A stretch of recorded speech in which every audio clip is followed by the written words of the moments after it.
Assalamualaikum warahmatullahi wabarakatuh. Selamat pagi anak-anak. Bagaimana kabarnya? Semoga kita selalu dalam keadaan sehat ya. Amin. Pada pertemuan kali ini, materi yang akan kita pelajari masih sama, yaitu mengenai teks cerpen. Namun, jika pada pertemuan sebelumnya kita hanya membahas tentang teori teks cerpen, maka pada pertemuan kali ini kita akan belajar cara menyusun teks cerpen. Dalam menyusun cerita pendek, ada langkah-langkah yang harus diperhatikan.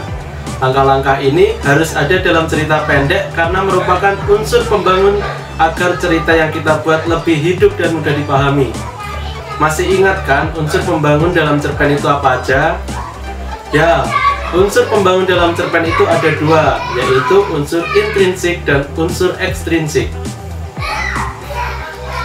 Unsur intrinsik adalah unsur yang berada di dalam cerpen, sedangkan unsur ekstrinsik berada di luar cerpen. Namun, dalam menyusun teks cerpen, kita hanya berfokus pada unsur intrinsik. Lalu, pertanyaannya, kenapa unsur ekstrinsik nggak sekalian kita bahas? Jadi gini, unsur ekstrinsik itu adalah unsur yang membangun kepribadian pengarang. Oleh karena itu, unsur ekstrinsik ini berbeda-beda bergantung dengan latar belakang dan lingkungan masing-masing pengarang. Sedangkan unsur intrinsik sudah pasti dan ada di dalam cerpen. Baiklah, langsung saja berikut adalah langkah-langkah menyusun cerita pendek. Yang pertama adalah menentukan tema. Tema adalah pokok atau gagasan utama sebuah cerpen.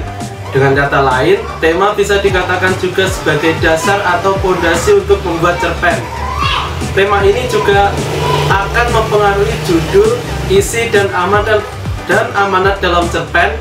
Oleh karena itu, tanpa adanya tema, maka cerpen yang kita buat akan memiliki arah yang tidak jelas.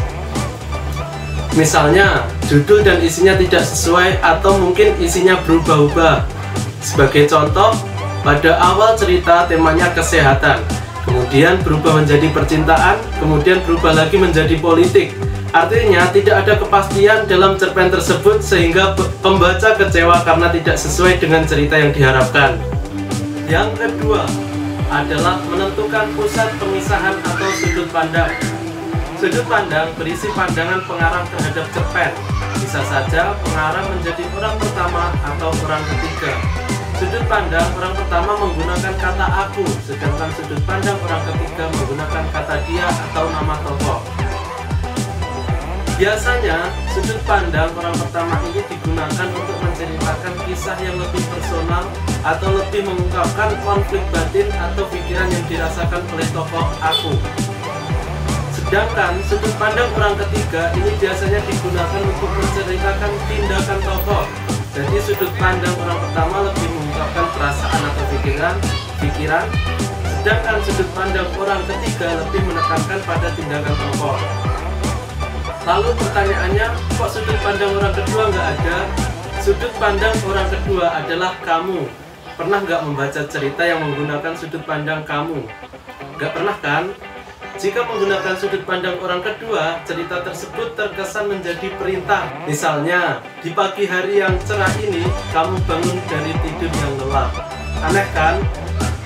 Jadi sudut pandang ini hanya ada aku dan dia. Yang ketiga adalah menentukan perwatakan. Penokohan merupakan watak atau karakter tokoh yang terdapat dalam sebuah cerita. Perwatakan ini dibuat untuk memberikan karakter pada tokoh agar cerita yang diceritakan lebih hidup.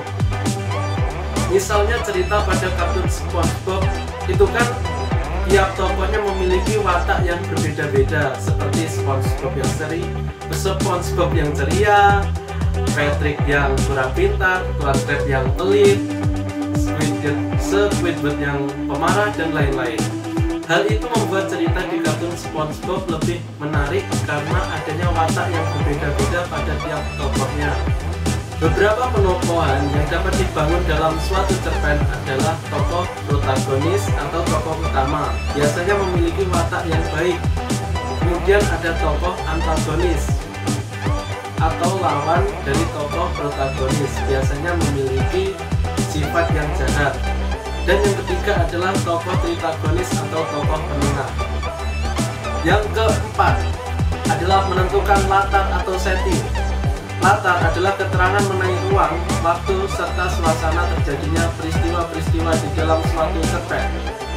Ruang yang dimaksud di sini adalah tempat. Jadi, latar cerita itu ada 3, yaitu latar tempat, waktu, dan suasana. Latar bertujuan untuk membangun imajinasi pembaca agar bisa merasakan kejadian yang terjadi dalam cerpen. Oleh karena itu, ketika kita membuat cerpen, latar yang disajikan harus jelas, seperti tempat terjadinya cerita, waktu terjadinya cerita, apakah malam, sore, atau mungkin pada tahun 1945, atau mungkin di masa depan. Bisa saja, pokoknya itu menunjukkan tentang waktu. Dan kemudian latar suasana. Latar suasana ini bisa yang terjadi dalam cerpen atau suasana yang dirasakan oleh tokoh. Sebagai contoh, latar tempatnya di pasar, latar waktunya di pagi hari. Kemudian suasana yang dirasakan tokoh sepi karena lagi patah hati. Bisa saja. Jadi latar ini harus jelas. Jika tidak, pembaca akan kebingungan sehingga kurang menikmati cerita yang dibacanya. Yang terakhir adalah menyajikan peristiwa sesuai alur cerita. Alur adalah sebuah struktur yang terdiri atas rangkaian kejadian-kejadian dalam sebuah cerita yang kemudian disusun secara kronologis. Ada 3 jenis alur, yaitu alur maju, alur mundur, dan alur campuran. Alur maju adalah alur yang jalan ceritanya bergerak maju. Misalnya, cerpen itu awalnya menceritakan tentang seorang anak kecil dan dia berkembang menjadi remaja. Kemudian alur mundur. Alur mundur adalah alur yang ceritanya bergerak mundur atau flashback. Misalnya, cerita tentang veteran yang membayangkan kisah hidupnya di masa muda. Kemudian yang terakhir adalah alur campuran. Alur campuran adalah cerita yang memiliki campuran alur maju dan alur mundur. Misalnya ada tokoh yang lupa ingatan, kemudian cerita itu tetap bergerak maju, namun pelan-pelan kita diperlihatkan kejadian masa lalu yang menyebabkan tokoh menjadi lupa ingatan. Jadi dalam menyajikan alur ini, rangkaian peristiwa harus disusun secara kronologis atau berurutan.